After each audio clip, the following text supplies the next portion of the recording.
Livro Esposa Excelente, capítulo 21. A dor da esposa, superando um coração partido. Recentemente tive a oportunidade de aconselhar Karen, uma nova convertida. Seu marido a estava deixando por causa de outra mulher. E para agravar a situação, sua filha adolescente era sexualmente ativa e rebelde. Esta esposa e mãe queria muito que o marido e a filha reconhecessem o Senhor e se arrependessem. Ela faz tudo o que pode, mas todo o seu mundo está se desabando. Mas todo o seu mundo está se esfalecendo. Senti a sua dor quando me contou a sua história. O coração dela estava despedaçado. O pecado fere os outros. No caso de Karen, o pecado do marido e o da filha causaram-lhe tristeza profunda. Tão profunda que lhe parecia impossível continuar. Quando começou a enfrentar a realidade do que estava acontecendo, experimentou uma intensa dor emocional. Sua única esperança estava em Deus. De outro modo, as circunstâncias em que vivia seriam muito difíceis de suportar. Infelizmente, tenho de aconselhar muitas esposas que permitiram sua vida ser destruída pelo pecado do marido. Infelizmente, existem respostas e um Deus que deseja alcançar essas esposas, confortá-las, ajudá-las e usá-las usar esta provação para um bem delas. Elas não têm de suportar esta situação sozinhas. Deus caminhará com elas nesta situação. Ainda que o pecado do marido seja excepcionalmente difícil. Muitos maridos são capazes de cometer pecados extremamente grosseiros, tais como molestar crianças, autocriminosos, violência, vício em drogas, apelo à prostituição, adultério, pornografia, crueldade, embriaguez e homossexualidade. Qualquer um desses pecados é suficiente para levar a esposa ao desespero e ao desânimo. Os discípulos também experimentaram uma emoção forte quando Jesus lhe disse que seria morto. Eles ficaram assolados, ficaram dominados pela tristeza. Jesus lhe disse: a tristeza encheu o vosso coração. João 16:6. A passagem de João 16 não nos diz, mas talvez a razão por que os discípulos foram vencidos pela tristeza foi a sua reação pecaminosa às circunstâncias. Se tivessem enfrentado o sofrimento de modo piedoso, seu coração não se teria enchido com tristeza. Eles não seriam vencidos por esta emoção. Se você é crente, Deus lhe deu muitas capacidades interiores. Por exemplo, agora você pode amar a Deus e aos outros como não o fazia antes de ser salvo. E possui uma alegria que o mundo não conhece. Além disso, Deus lhe deu a paz. Portanto, você possui a habilidade de enfrentar a dor ou o sofrimento de modo piedoso.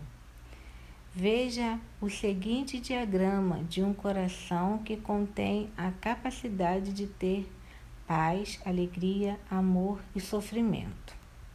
Aí vem o coração. Dentro do coração está escrito alegria, cumprir responsabilidades, paz, ministério, amor a Deus e aos outros, sofrimento. O sofrimento piedoso é controlável, ele não a domina. coexiste em seu coração, junto com a paz de Deus, o gozo de Deus, o amor de Deus e aos outros. O Senhor Jesus experimentou o sofrimento de modo piedoso. Você recorda que Jesus chorou sobre Jerusalém e chorou quando Lázaro morreu? Porém, o maior sofrimento de Jesus aconteceu na cruz. Certamente ele tomou sobre si as nossas enfermidades e as nossas dores levou sobre si. E nós o reputamos por aflito, ferido de Deus e oprimido. Isaías 53, 4. Apesar da sua aflição, sabemos que Jesus nunca reagiu de modo pecaminoso à tristeza. Ser dominado pela tristeza é o resultado de uma maneira de pensar e de ações antibíblicas. A aflição não é uma justificativa para pecar. Por exemplo, considere Kari, cujo marido é culpado de um pecado que lhe causa mágoa. Se ela tiver as motivações certas, pensar e reagir de maneira piedosa, ela terá tristeza e sofrimento, mas não será vencida por isso. Se tiver motivações egoístas, pensar e reagir de maneira pecaminosa, ela provavelmente será vencida e ficará incapaz de cumprir os seus deveres. Compare as seguintes reações de pensamento pecaminoso com as respectivas reações do pensamento piedoso. Aí vem o quadro. Reações de pensamento pecaminoso. Reações de pensamento piedoso. De um lado está reações de pensamento pecaminoso e do outro reações de pensamento piedoso. Como ele pode fazer isto comigo?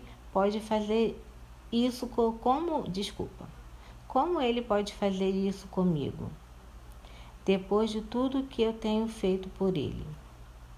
Aí vem as reações piedosas, de piedoso. Ele está pecando. Como Deus quer que eu reaja a este pecado? 1 Pedro 3,8. Reações pecaminosas. Isso é mais do que posso suportar. Reações piedosas. Isto parece mais do que posso aguentar, mas Deus me ajudará a passar por isto. 1 Coríntios 10, 13. Reações pecaminosas. Não posso mais aguentar esta pressão. Reações piedosas. Posso suportar esta pressão pelo tempo que Deus achar necessário. 1 Coríntios 10, 13. Reações pecaminosas. Vou mostrar a ele como é. Reações piedosas. Vou desenvolver um plano bíblico para retribuir o mal com o bem. Romanos 12, 21. Reações pecaminosas. Eu o odeio. Reações piedosas. Deus abomina o que ele está fazendo e se vingará do pecado dele. Minha responsabilidade é perdoá-lo, quer sinta vontade, quer não.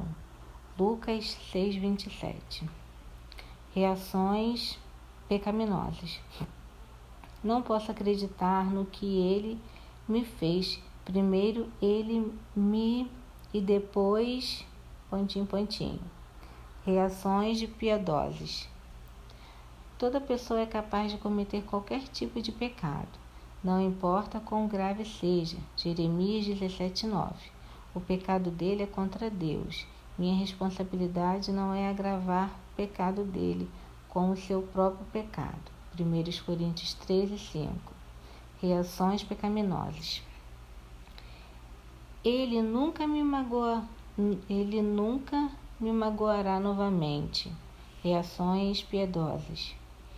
Talvez ele me magoe novamente. Espero que não, mas se acontecer será apenas uma ofensa. Ainda assim eu glorificarei a Deus. 1 Coríntios 10, 31.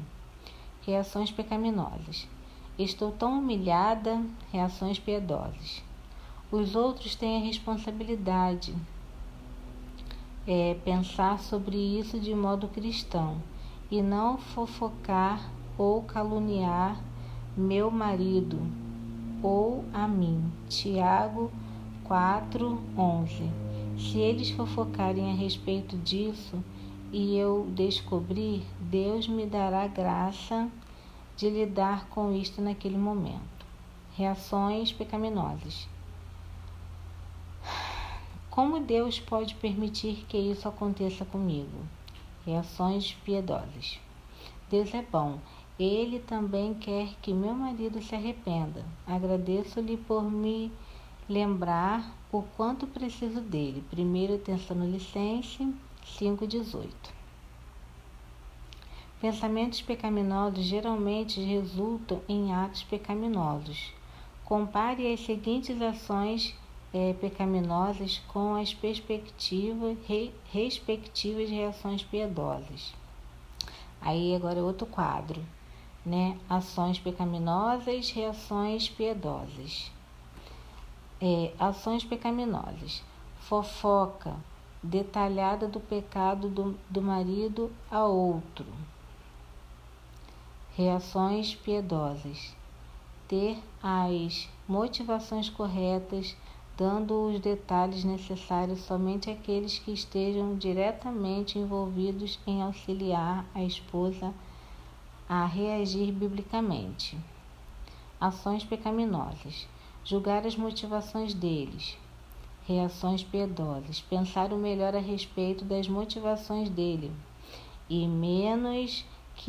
a menos que ele lhe diga o contrário.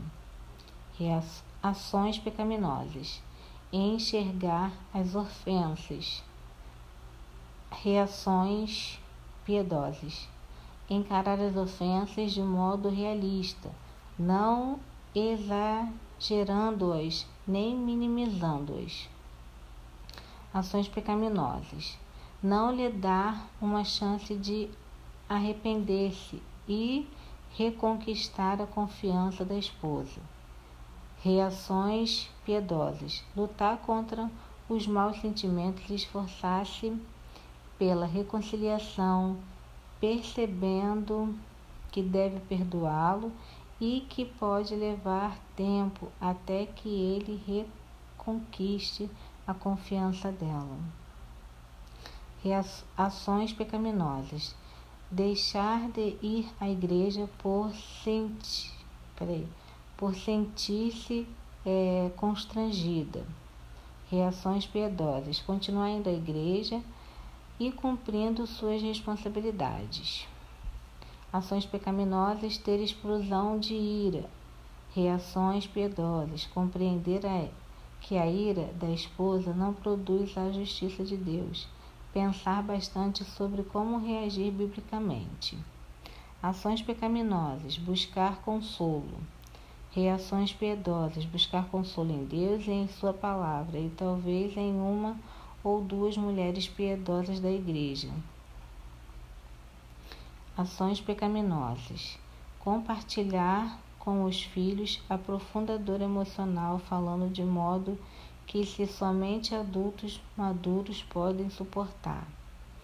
Reações piedosas. Compartilhar os fatos apropriadamente com os filhos e neste interim dar-lhes a esperança de que, embora o pai deles não se arrependa, Deus cuidará deles e de que de alguma maneira ficarão bem.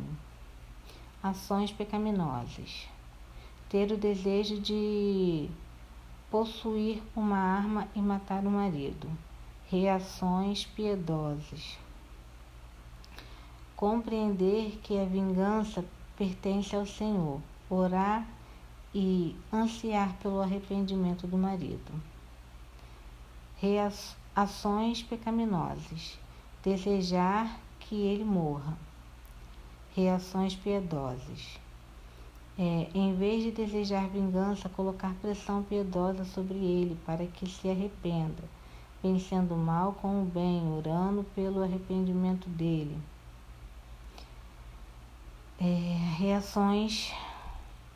Ações pecaminosas. Cometer suicídio. Reações piedosas. Continuar cumprindo as responsabilidades, quer sinta vontade, quer não.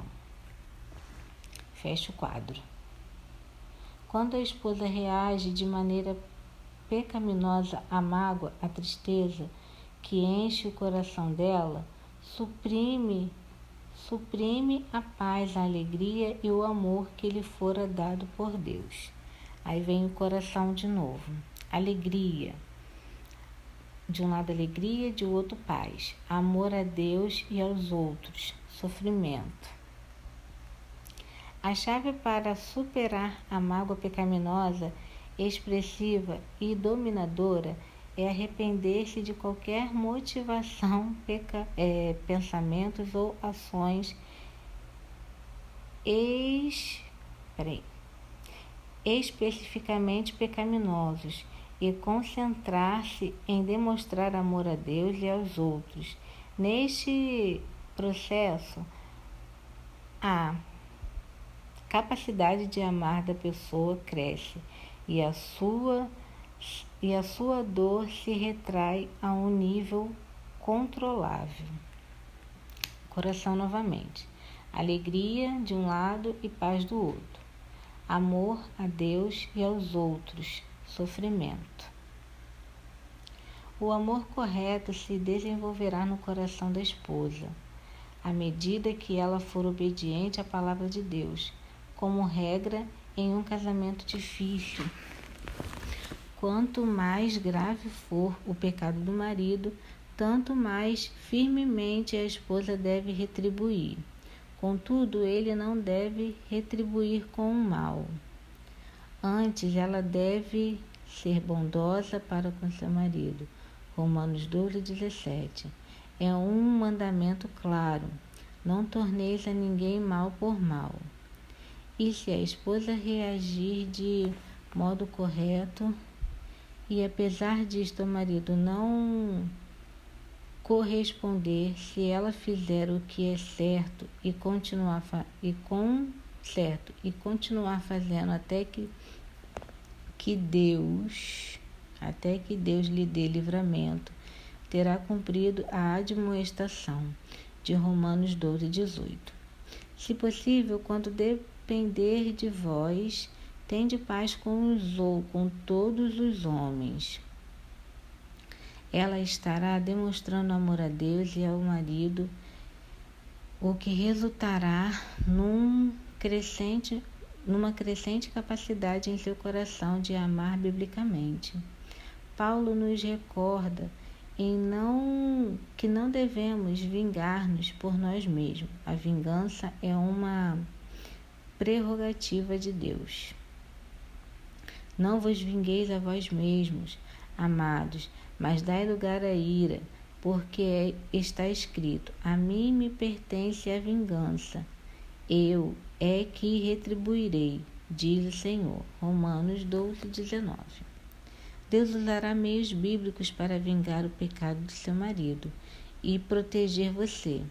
Ele pode escolher usar as autoridades legais, tais como polícia ou tribunal. Veja Romanos 13, do 1 ao 3. Pode tirar soberanamente seu marido deste mundo ou libertá-la do laço do matrimônio. Pode esperar até a eternidade para vingar o pecado feito contra você e contra ele. De qualquer forma, a vingança pessoal não é sua, mas você pode beneficiar-se dos recursos que Deus lhe deu para sua proteção. Se você não revidar com o mal e permanecer na batalha durante o tempo que Deus quiser, ele pressionará seu marido a arrepender-se. Pelo contrário, se o teu inimigo tiver fome, dar-lhes de comer. Se tiver sede, dar-lhe de beber, porque fazendo isto, amontoarás brasas vivas sobre a sua cabeça. Romanos 12:20. Paulo termina esta sessão com uma vigorosa ordem para lutar. Não te deixes vencer do mal, mas vencei o mal com o bem. Romanos 12, 21. Em outras palavras, ao invés de se deixar vencer pelo mal do seu marido, você deve continuar lutando até que o mal dele seja vencido pelo bem que você faz por meio do poder do Senhor Jesus Cristo. Lute diligentemente até que seu marido se arrependa ou que Deus tire você da batalha. Boas maneiras de vencer o mal incluem oração, falar a verdade em amor, abençoá-lo, fazer coisas boas, esforçar-se para tirar a trave do seu olho, Mateus 7,5, e ser biblicamente submissa, respeitosa e amorosa. Por exemplo, se o teu marido cometer adultério, confronte-o amorosamente com Lucas 17,3, na esperança de trazê-lo ao arrependimento, se ele ainda não é salvo. Pode ser apropriado pedir que ele considere as reivindicações de Jesus Cristo. Se ele explodir em ira e disser que conhece a Cristo, aponte a responsabilidade dele em falar palavras boas e edificantes. Sei que isto é difícil, mas continue lutando enquanto for preciso. Suas armas são mais poderosas do que qualquer arma que seu marido possa empregar. Você é ordenada a não se deixar vencer pelo mal do seu marido. Você tem de retribuir com o bem. Enquanto faz isso, sua mágoa diminuirá. Você ainda sofrerá dor por causa do pecado de seu marido, mas a mágoa não te encherá o seu coração. Se você está numa situação muito difícil, deve buscar conforto e esperança em Deus. Ele deve ser o seu refúgio, a sua força. Deixe que Deus fale com você por meio de sua palavra. Gaste bastante tempo com o livro de Salmos. Lá você encontrará os salmistas que experimentaram o mesmo sentimento que você.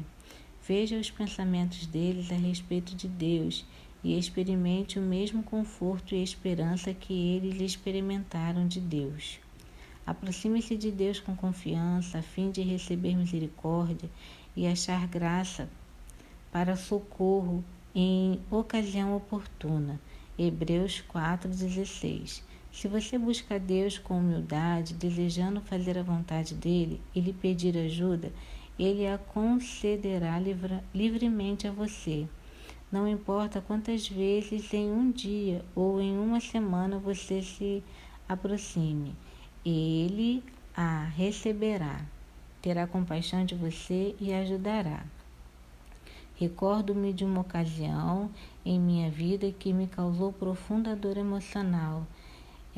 Esse incidente não teve qualquer ligação com meu marido, mas a dor foi bastante esmagadora. É tão fácil pecar quando estamos magoados.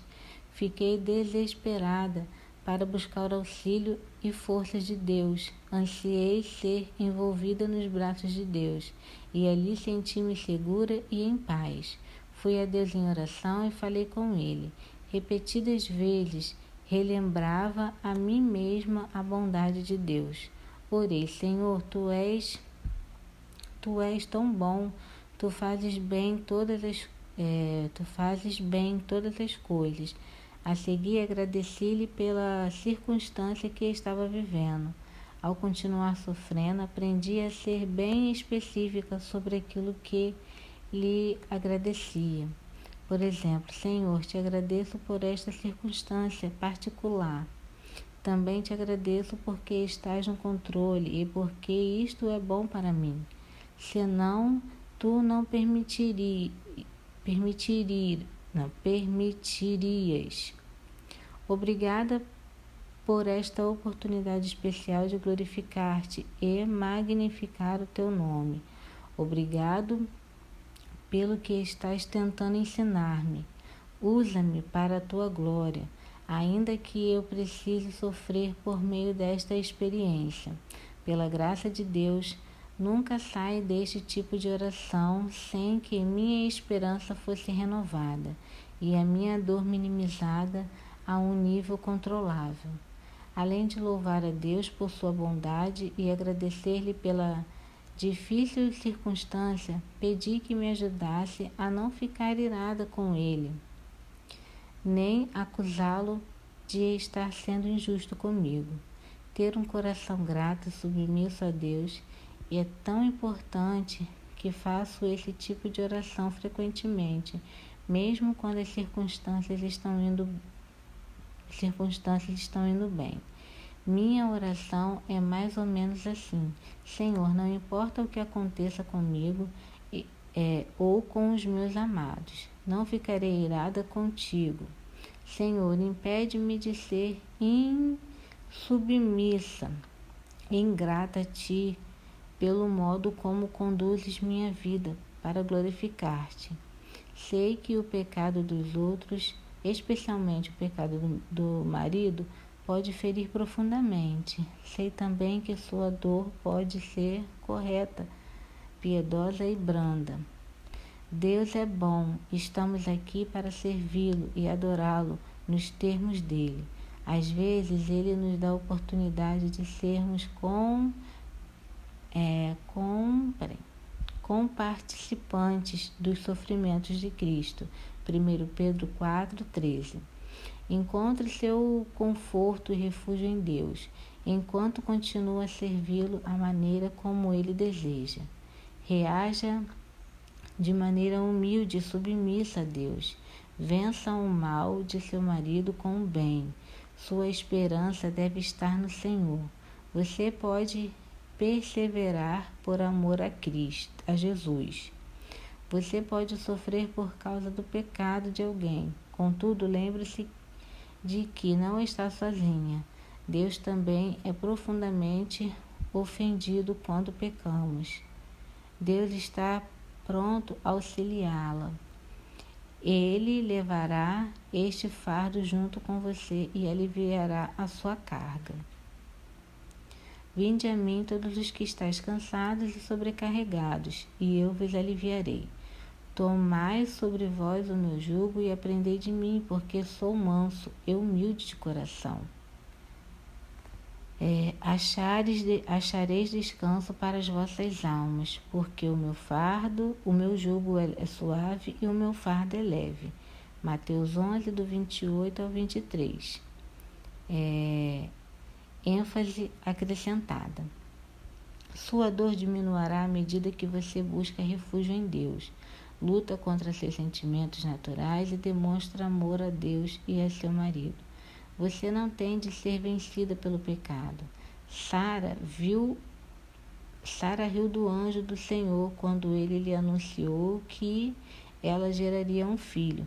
A resposta dele a Sara foi: acaso para o Senhor há coisa demasiadamente difícil? Gênesis 18:14. Grifo meu. Deixe-me perguntar-lhe a mesma coisa. Acaso para Deus há coisa, incluindo o seu casamento, demasiadamente difícil? A resposta é óbvia: absolutamente não, nem naquele tempo, nem agora.